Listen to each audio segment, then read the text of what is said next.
Hi everybody, I'm Bree the Plant Lady.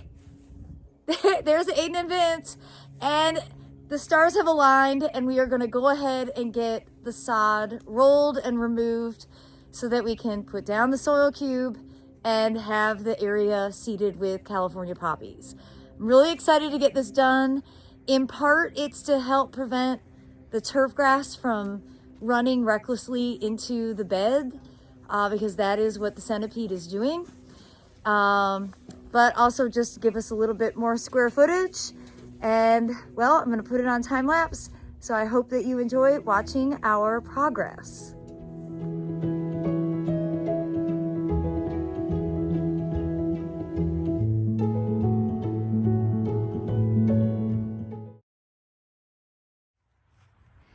Well, as you can see, it was a very productive, all hands on deck afternoon. We got all the sod rolled from this bed. Most of it ended up going driveway adjacent just to get that nice and even.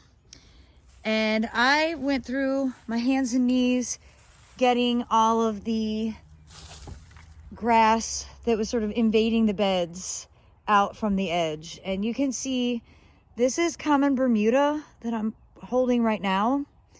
And it's very wiry. It grows underground. It's a rhizome. There's no way smothering doesn't do anything to it. You're not going to layer cardboard on top of this and think it's going to die. That is not at all how this works. You have to remove it or spray it with an herbicide.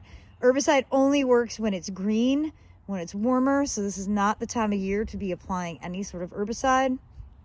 Now, the other grass that we were removing is the centipede, which primarily grows from stolons, which actually grow above ground. And so here's an example of a stolon, and you can see the runner.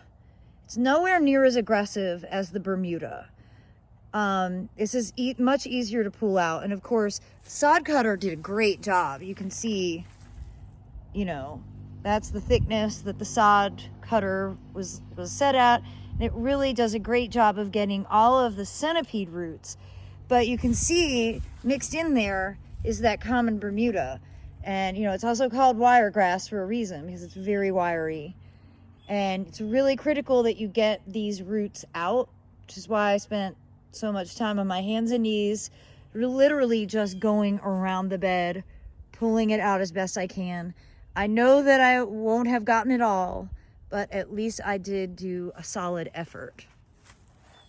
Now we're all staged here to start putting the veggie mix into the newly expanded edge, but I don't want to put it all the way to the edge because I don't want to encourage the turf grass to run in.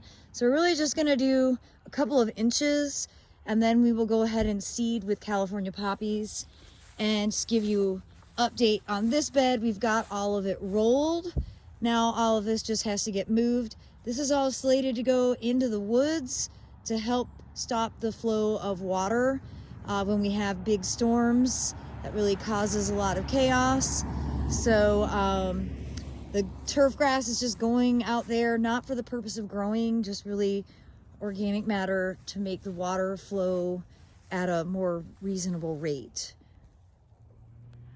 Well, I'm super happy with our progress, and I look forward to sharing more updates with all of you. I hope this video will serve as inspiration, and as always, thanks so much for watching.